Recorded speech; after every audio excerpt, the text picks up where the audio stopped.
All right, viewers, those are the headlines and our top focus. U.S. President Donald Trump will address the Israeli parliament, that is the Knesset, on the 13th of October, which is tomorrow.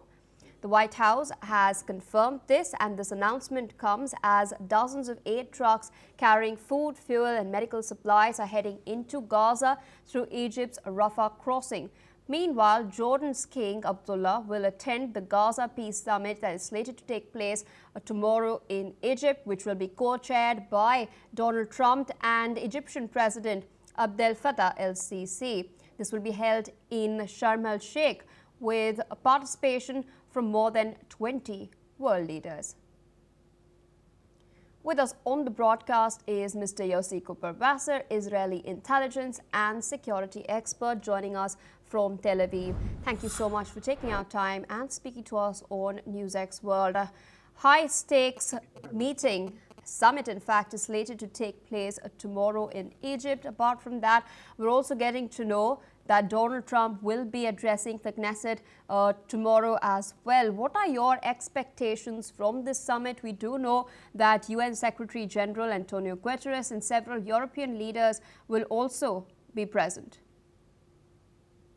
Well, we have two major expectations. One is that it will help solve the problem in Gaza, and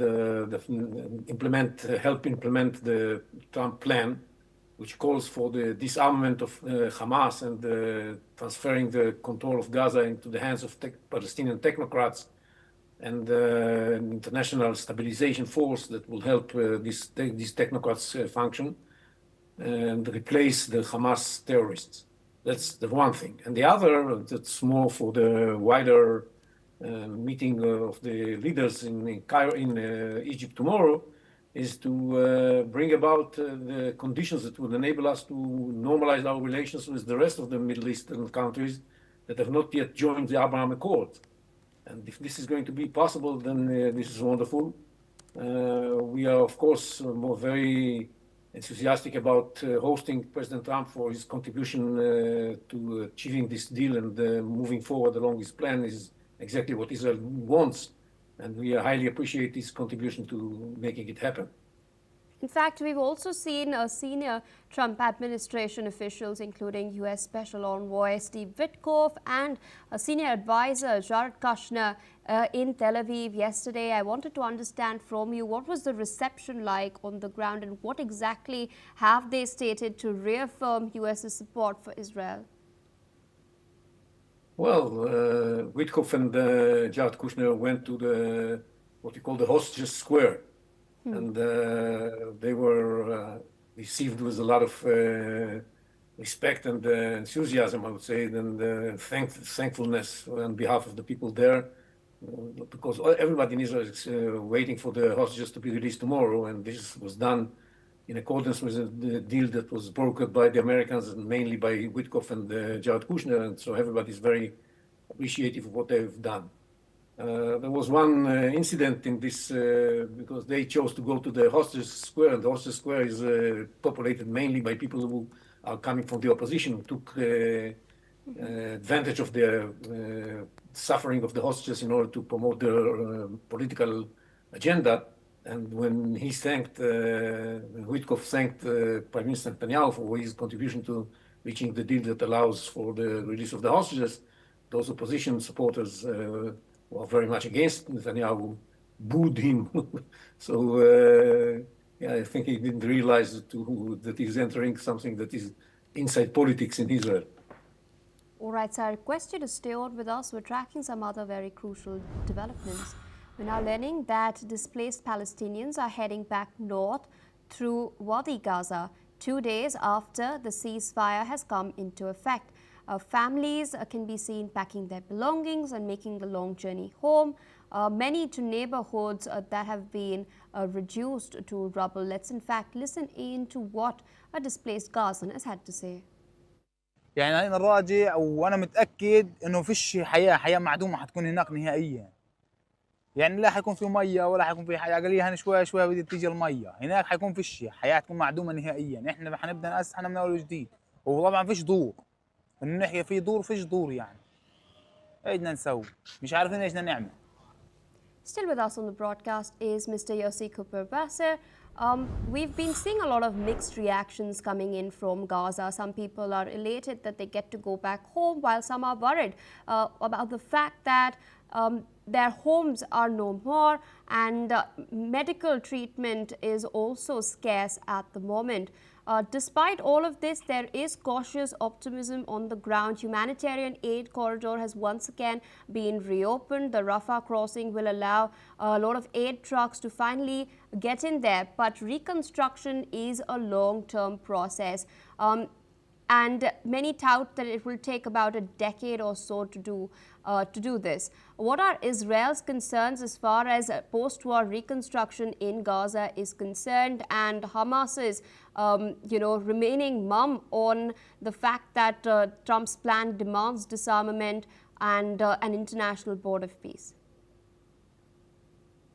Well, we are totally in favor of reconstruction of Gaza, but provided that the people that are going to be in charge of Gaza are going to look for turning Gaza into a place that lives side by side in peace with Israel, and not a base from which terror attacks are going to be launched in order to wipe Israel off the map and kill as many Jews as possible.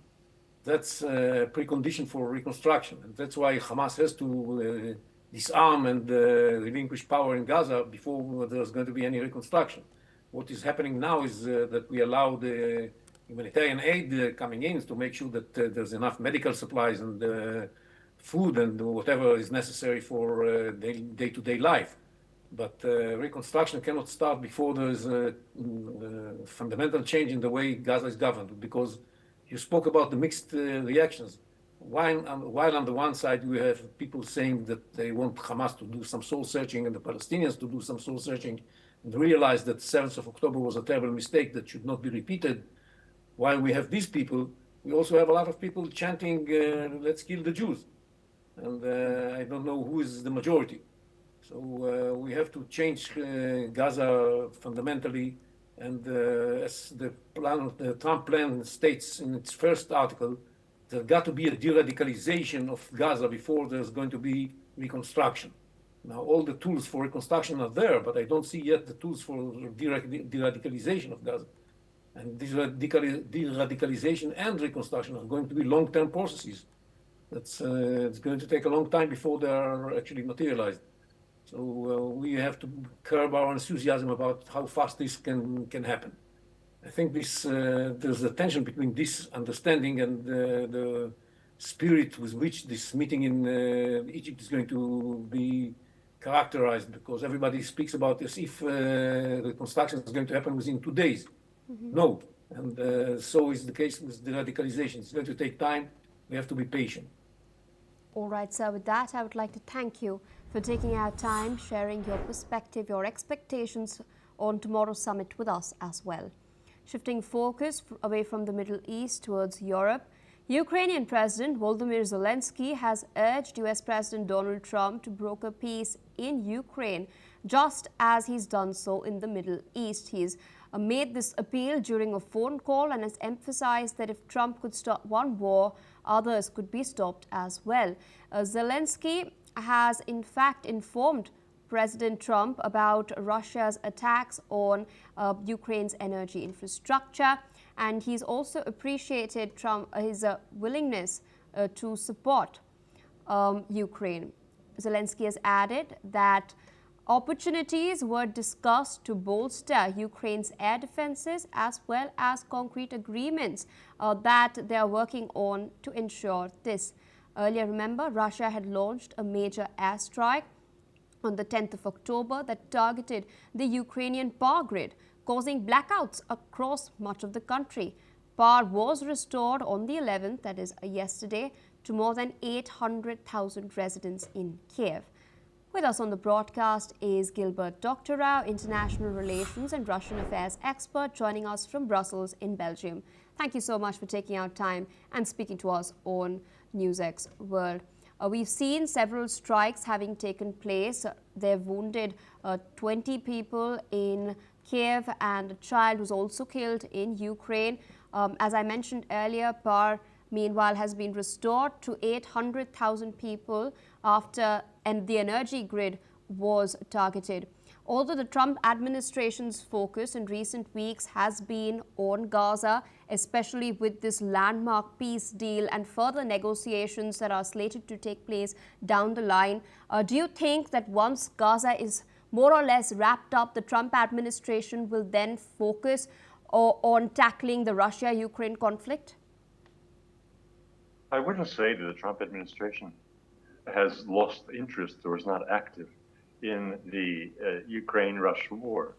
Today's issue of the Financial Times, the weekend issue, has a lengthy article basically detailing how the Trump administration officials have enabled Kiev to strike against major refineries and energy infrastructure of Russia. And they highlight the case of last week's attack on a Ufa refinery, one of the major suppliers of diesel fuel and other fuels within Russia, using guidance information, targeting information, assistance in general from the U.S. officials and U.S. military, probably based in Germany. This is a very important act of war, essentially, against Russia. And so the Trump administration has not been sitting on its hands while it's occupied with Gaza. Absolutely. We've also, in fact, seen statements made by Melania Trump recently where she stated that she has established a direct line of communication with Russian President Vladimir Putin to ensure that children who are embroiled in the border areas where the war is taking place are safely returned to their families. Now, this has not gone down really well in the United States of America, with people across party lines criticizing Melania Trump. Then what do you think could then be the implications of this, and how could the Ukrainians then receive what Melania Trump is doing? Well, the context for all this, and it goes back to Alaska and the summit between Trump and Putin, the context for this, the allegations that have made Mr. Putin a war criminal by decision of the International Court of Justice in The Hague. And it all is about precisely children, displaced children. The allegations were made by the Ukrainian side without any substantial support and details that one could imagine several thousand Ukrainian children were taken illegally by Russian forces, were brought into the Russian Federation, where they're being indoctrinated in Russian citizenship. The reality from the perspective of the Russians is that they were saving children whose parents had been killed or who were orphaned or who were simply displaced in a war zone and faced great threat to their lives. They were brought to Russia on a temporary provisional basis, pending the eventual identification of relatives, and some of them have been returned. So Melania's remarks were in the context of this aspect to the information war against Russia being conducted by Kiev. And Mr. Putin was very kind in responding to her letter of concern, and so she has now published this exchange as a demonstration of the closeness in communication. The reality, of course, is that the United States has genuinely pivoted against Russia in the last couple of months, as witnessed by the attack I just mentioned a moment ago, and by the likely delivery of Tomahawk missiles to Ukraine, one way or another, indirectly probably by Norway. And we've also seen Russia making some claims that it has wiped out a group of foreign mercenaries fighting for the Ukrainian armed forces in the Kharkov region. Russia claims that the mercenaries consisted of troops from the US, Poland and Colombia. We've also seen some cases emerging from Ukraine itself, with the Ukrainian Defense Forces providing video proof of North Korean troops having been nabbed. There was recently a case of an Indian national surrendering as well, who was initially sentenced to prison in Russia for 7 years on drug charges and was found suddenly surrendering his weapons to the Ukrainians. What do you make of the narrative around foreign fighters being involved in this war? There's no question that foreign fighters are involved. That's been fairly well documented, even by Western sources. And there's no question, but the North Koreans were present in substantial numbers. But let's remember that their presence was within the boundaries of the Russian Federation. They were not of the traditional boundaries. They were not in the contested territories of eastern Ukraine. They were helping defend Russian territory, which is universally recognized as Russian territory. Now, the mercenaries that are being killed are not just the ones that you're talking about.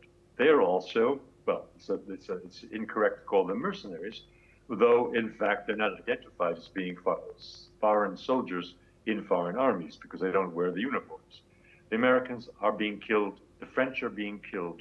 They are assisting Ukrainian forces, either giving directions as officers in military operations, or more commonly, in the case of Americans, they are helping to man American-delivered high-technology weapons. All right, sir. With that, I would like to thank you for taking out time, sharing your analysis with us